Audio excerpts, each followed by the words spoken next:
విజయవాడలో ఒక 3 BHK లేదా 4 BHK ఫ్లాట్ చూస్తున్నారా? అయితే ఇది బందర్ రోడ్ కి దగ్గరగా ఒక మంచి ప్లెజెంట్ లొకేషన్ లో సేల్ కి వచ్చిన గేటెడ్ కమ్యూనిటీ ప్రాజెక్ట్. పక్కా వాస్తు, ఫుల్ ఎమ్యూనిటీస్ తో చాలా లగ్జరీస్ గా నిర్మించారు. సో మీరు గనక ఒక అఫోర్డబుల్ ప్రైసింగ్ లో 3 BHK 4 BHK ఫ్లాట్ సొంతం చేసుకుందాం అనుకుంటే ఇంకా ఆలస్యం చేయకుండా కింద డిస్క్రిప్షన్ ఉన్న కాంటాక్ట్ నెంబర్ కి వాట్సాప్ కాల్ చేయండి. అందరికీ నమస్కారం. Welcome to icon politics. నమస్కారం మడిసిమిల్లి గారు. నమస్తే అండి. సార్, ఆ, జగన్మోహన్ రెడ్డి గారిది, అంతకుముందు వాళ్ళ తండ్రి గారు వైఎస్ రాజశేఖర రెడ్డి గారిది ఒక మోడస్ ఆపరెంట్ ఉంటుంది. సో వాళ్ళు ఏంటంటే, వాళ్ళు అధికారులని అందరి దగ్గర ఫస్ట్ తప్పులు చేయించి, దెన్ వాళ్ళు తప్పులు చేశాక వాళ్ళని వాడుకునేసి వీళ్ళకి కావాల్సిన కార్యక్రమాలు చక్కబెట్టుకుంటారు. అదేవిధంగా భవిష్యత్తులో ఎప్పుడైనా అవసరం అవుతుందేమో అని చెప్పేసి జగన్మోహన్ రెడ్డి గారు టీటీడీ విషయంలో బీజేపీ వారిని కావాలని చెప్పి ఇరికిచ్చినట్టుగా అనిపిస్తుంది ఇక్కడ. ఇప్పుడు తీరా అంత ఇరుక్కున్నాక ఇందులో మీరు కూడా ఉన్నారు చూసుకోండి అన్నట్టు బ్లాక్మెయిల్ చేసేలాగా లెటర్ రాశారు ఇప్పుడు మోడీ గారికి. ఎలా చూడాలంటారు? అంటే అప్పుడు అధికారులు తెలుసుకోలేకపోయారు, ఇప్పుడు బీజేపీ నాయకులు కూడా తెలుసుకోలేకపోయారు. ఎలా చూడాలంటారు దీన్ని? అంటే ఇదంతా కూడా ఎలా వస్తుందంటే అండి, మాకు అధికారం శాశ్వతం, మాకు తిరగలేదు అనేటువంటి భావన వచ్చినప్పుడు ఇలాంటి పనులు చేస్తారు వీళ్ళు. ఇంకోటి రెండు ఏంటంటే, రాజశేఖర రెడ్డి అయినా జగన్మోహన్ రెడ్డి అయినా మసిగుట్లాంటి వాళ్ళు ముట్టుకుంటే మసి అంటుకుంటుంది అంతే. ఇక దీన్ని తోటరాముడు ఫార్ములా అంటారు. అంటే యమలయాల సినిమాలో ఎస్వి కృష్ణారెడ్డి గారు సినిమా తీసాడు. అందులో తనికెళ్ళ భరణి గారు తోటరాముడు పాత్ర వేశాడు. అతను ఏం చేస్తాడంటే, అతనికి ఒక ముఠా ఉంటుంది. ఆ ముఠాలో ఎవడో ఒకటి చేత తప్పు చేయించి, ఒకటి చేత మర్డర్ చేయించి అక్కడ కూడా తిప్పుకుంటూ ఉంటాడు. ఇక తప్పు కదా కూడా తిరగాలి ఇక్కడ. అది పరిస్థితి. ఆ టైపు చూడటానికి అది హాస్యంగాను కామెడీ కింద తీసాడు. కానీ ఎస్వి కృష్ణారెడ్డి గారు వీళ్ళు సీరియస్గా తీసుకున్నారు. దాన్ని తీసుకుని దాన్ని అమలు చేశారు. గత రాజశేఖర రెడ్డి గారు వైఎస్ ప్రభుత్వంలో కూడా, వైఎస్ ప్రభుత్వం ఎందుకంటారంటే యాక్చువల్గా కాంగ్రెస్ ప్రభుత్వం అయినా అది ఒక ప్రాంతీయ పార్టీ నాయకుడి మాదిరిగా పైనాళ్ళని కిందాళ్ళని, పైనాళ్ళకేమో సూట్ కేసులు పంపేసి లైన్లో పెట్టుకున్నాడు. తనకి పార్టీ వాళ్ళేమో ఒకళ్ళు రకరకాలుగా లైన్లో పెట్టేసుకున్నాడు. ఇతర పార్టీ నుంచి కూడా లాగేశాడు. ఆఖరికి ఉద్యమ పార్టీ టీఆర్ఎస్ నుంచి కూడా లాగేశాడు. అదొక విధానం. అప్పట్లో మీడియా అది కొత్తగా అప్పుడే టీవీ ఛానల్స్, న్యూస్ ఛానల్స్ ఇదంతా అప్పుడే ప్రాచుర్యం పొందుతూ ఉన్నాయి కాబట్టి అతను ఏం చేసినా కొంచెం ప్రచారంలో ఉండేది. మీలాంటి కుర్రాళ్ళందరికీ అతనే తెలుసు బాగా. 95 to 2004 చంద్రబాబు నాయుడు గారు ప్రభుత్వం కానీ ఆయన కష్టం కానీ చాలా మందికి తెలియదు ఇప్పుడున్న తరానికి. సరే, జరిగింది. బ్యాడ్ లక్ ఏంటంటే చంద్రబాబు నాయుడు గారికి అయాల వాళ్ళ నాన్నతోడైనా ఇవాళ కొడుకుతోడైనా తన ప్రత్యర్థిగా ఇటువంటి పాలిగాళ్ళు ఉండడం అనేటువంటిది ఆయన దురదృష్టం. ఎందుకంటే పాలిగాళ్ళ సంస్కృతి ఎలా ఉంటుందంటే, వాళ్ళకి పెత్తనం కావాలి, ఆధిపత్యం కావాలి, వాళ్ళ మాట నెగ్గాలి. ఇవన్నీ కావాలంటే అధికారం కావాలి, అధికారం కావాలంటే డబ్బు కావాలి, ఆ డబ్బు కోసం ఏమైనా చేస్తారు.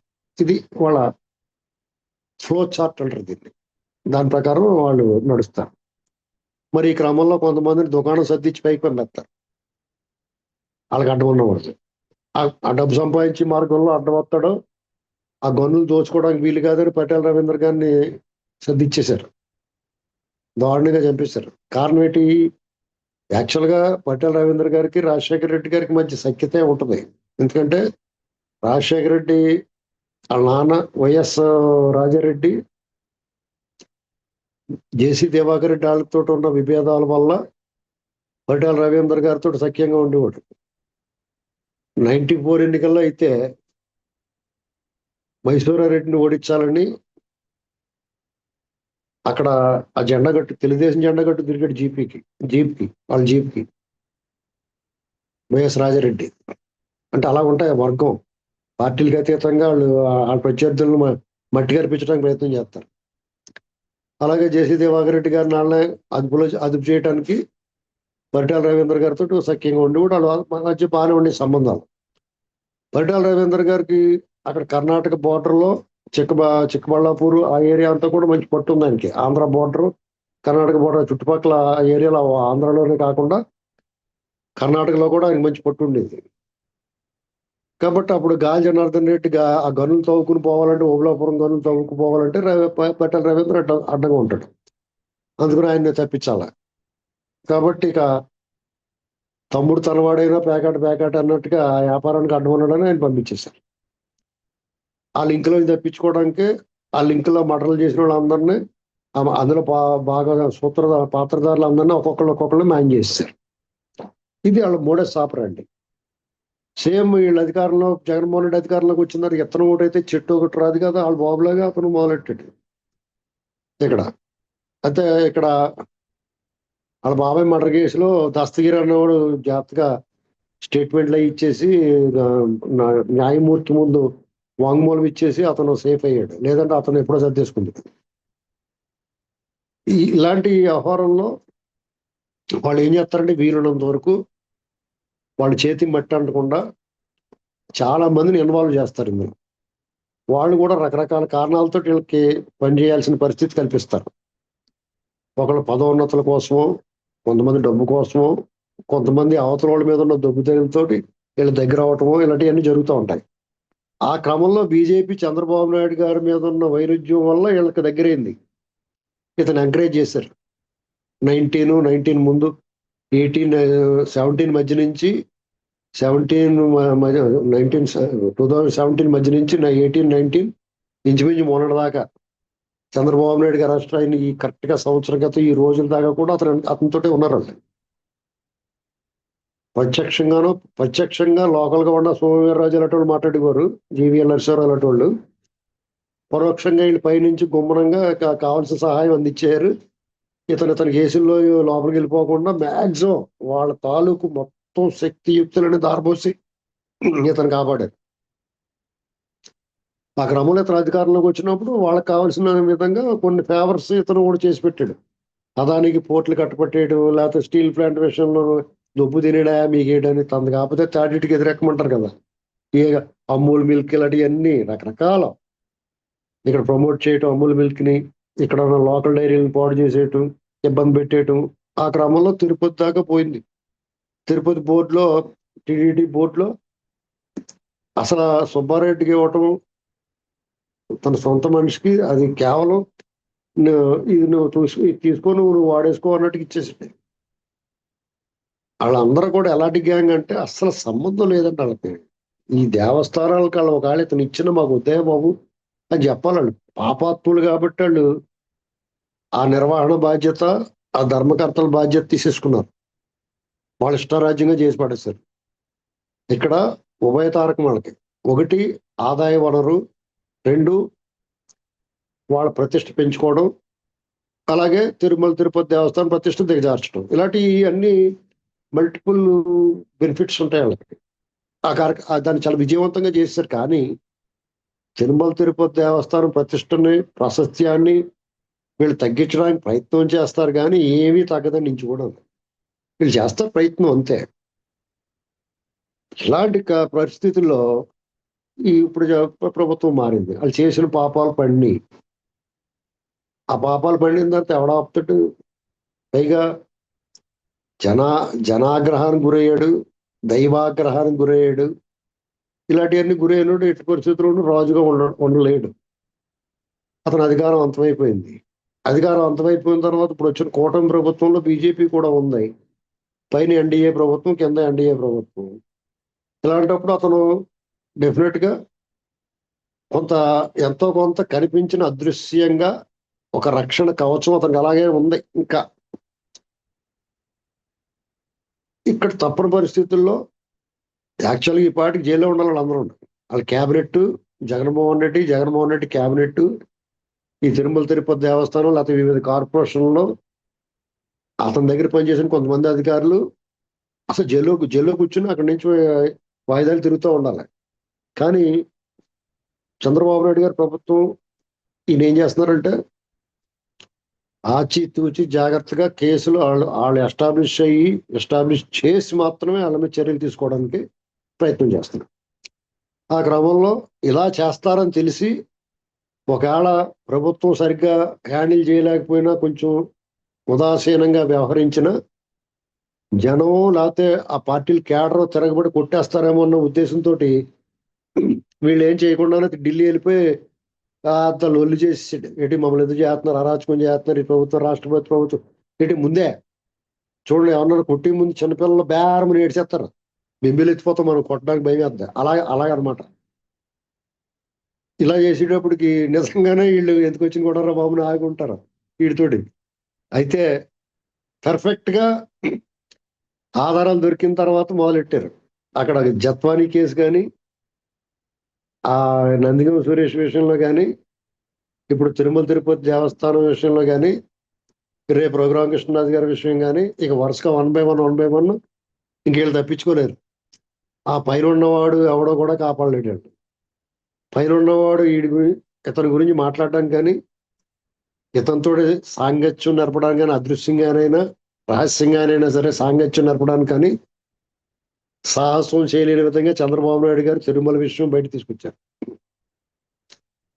మామూలుగా అయితే ఆయన తిరుమల తిరుపతి దేవస్థానంలో ఇలాంటివి ఏమైనా ఉంటే చక్కదిద్ది సక్రమంగా మార్గంలో లైన్లో పెడతారు.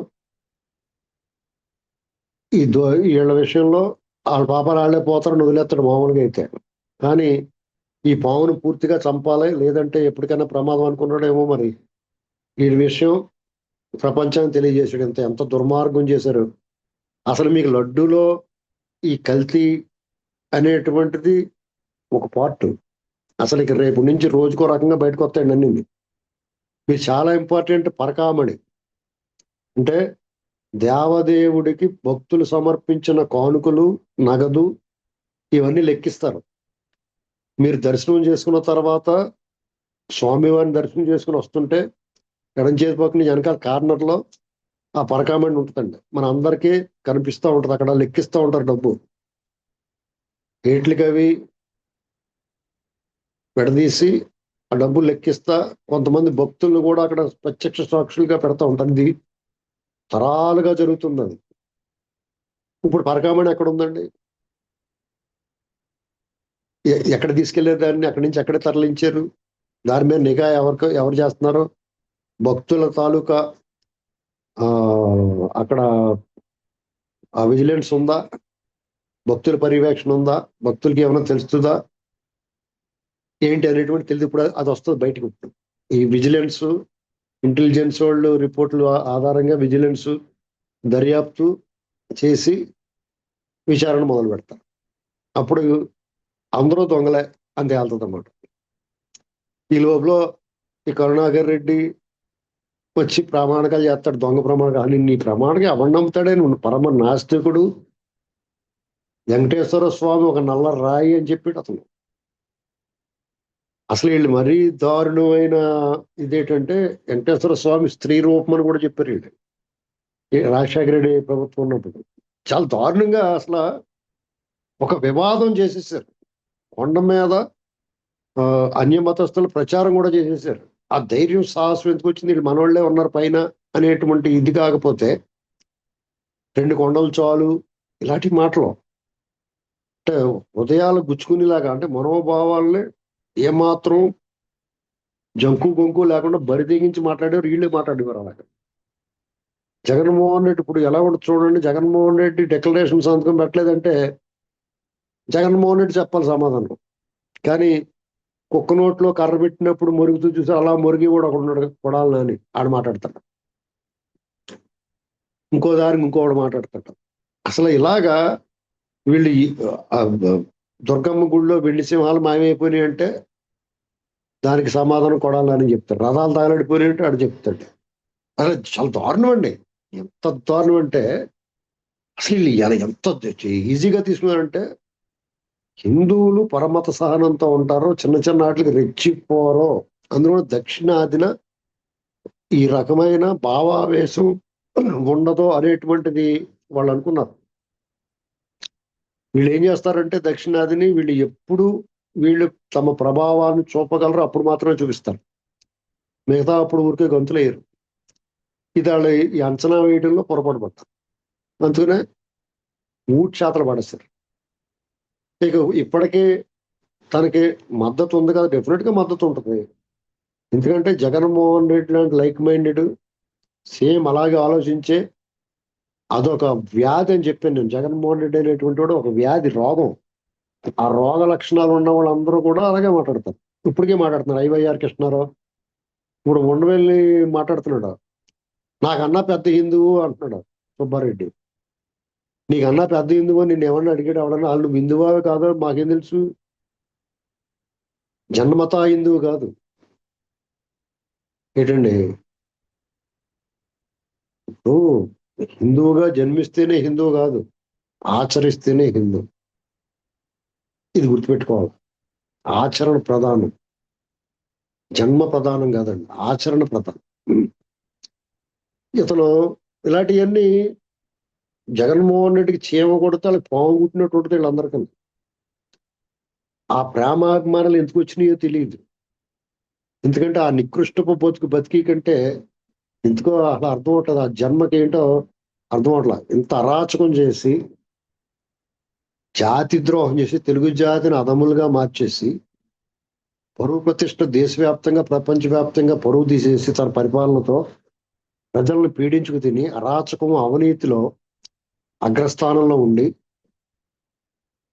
జనాల చేత చీకొట్టుబడి భయాందోళన గురి చేసి, అంటే రకరకాలుగా హింసించి, మానసికంగా భౌతికంగా వాళ్ళందరినీ హింసించాడు. మానసికంగా రకరకాలుగా. ఇక మీ భూములు ఇలా తీసేసుకుంటాడా, ల్యాండ్ టైటిల్ యాక్ట్, లేకపోతే అమరావతిని కోర్టు చీ అన్నా సరే తన్నే వైజాగ్లోనే రాజధాని, ఇలాంటి మాటలు మాట్లాడుతూ మానసికంగా హింస పెట్టేశాడు అందరినీ. నువ్వు అంతకు ముందు ఇవన్నీ తెలియక ముందు నువ్వు అభిమానించేవాటి అదో రకం.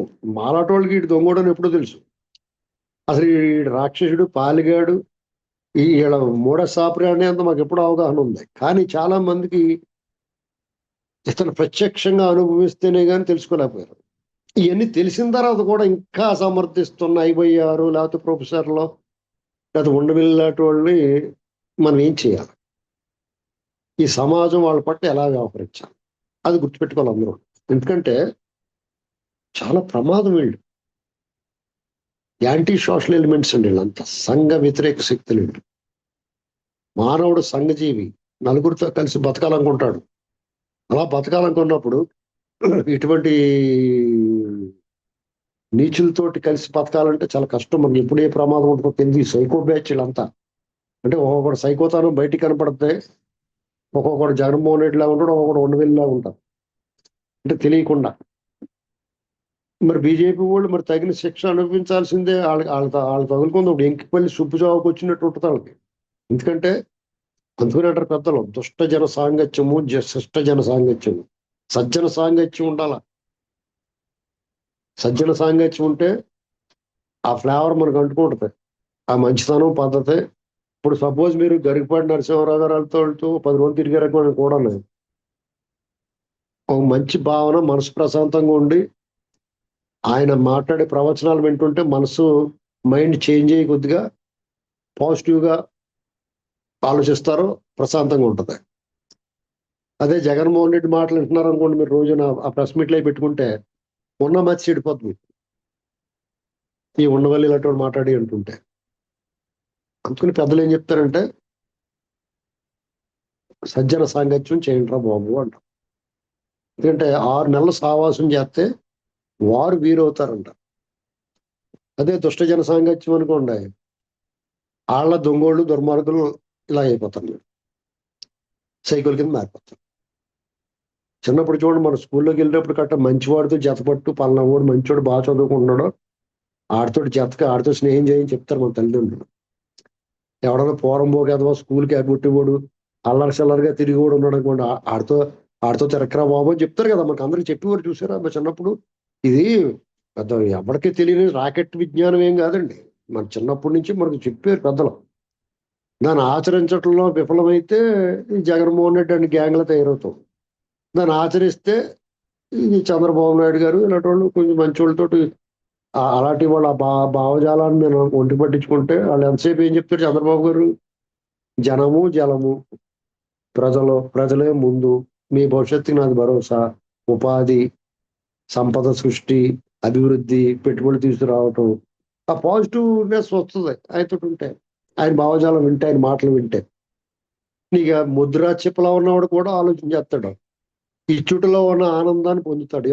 ఇవ్వటం అనేటువంటిది ఒక యోగం, ఇవ్వగలగటం అదృష్టం.